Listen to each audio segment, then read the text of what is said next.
manuals and some papers, went down to the car, and we went over to the White House. And as we went in West Executive Drive, people pouring out of the executive office building, people running out of the White House. And I said to my driver and security guy, is there something wrong with this picture? We're driving in and everybody else is running away. So I went into the White House and someone said, you have to be briefed by Dick Clark in the Situation Room. So I went in there, talked to me for 4 or 5 minutes, and he said, you've got to go to the PEOC. I said, what's the PEOC? He said, that's the Presidential Emergency Operations Center. I said, I don't know where that is or what it is. And there was a Secret Service agent standing there who says, I'll take you. Well, it's that bunker that's way under the White House.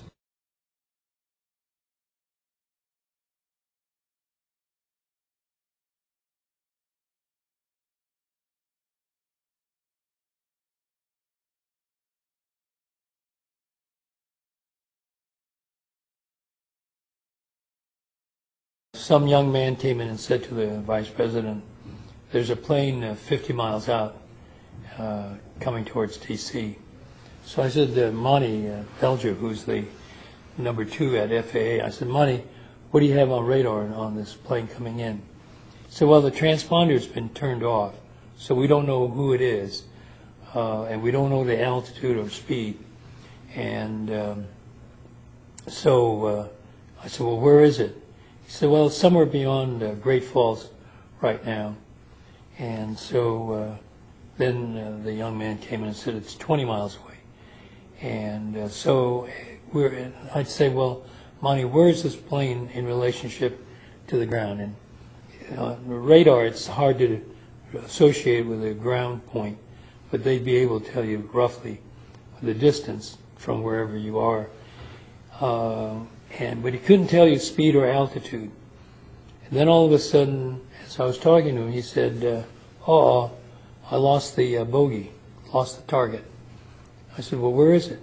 He said, well, somewhere between Roslyn and National Airport. And about that time, someone broke into the conversation. Said, Mr. Secretary, we just had a confirmation from a Arlington County police officer saying that he saw an American Airlines plane go into the Pentagon.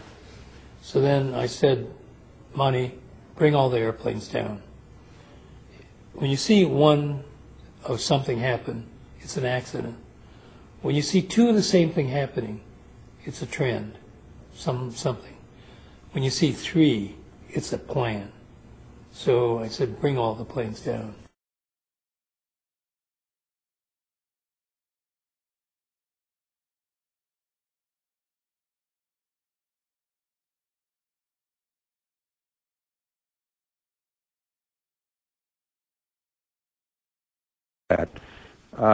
I wanted to focus just a moment on the Presidential Emergency Operating Center. You were there for a good part of the day. I think you were there with the Vice President. And we had that order given, I think it was by the President, that authorized the shooting down of commercial aircraft that were suspected to be controlled by terrorists. Were you there when that order was given? No, I was not. I was made aware of it during the time that the airplane coming in to the Pentagon. There was a young man who would come in and say to the Vice President, the plane is 50 miles out. The plane is 30 miles out. And when it got down to the plane is 10 miles out, the young man also said to the Vice President, do the orders still stand? And the Vice President turned and whipped his neck around and said, of course the orders still stand. Have you heard anything to the contrary? Well, at the time I didn't know what all that meant. And the flight you're referring to is the flight that came into the Pentagon. Yeah.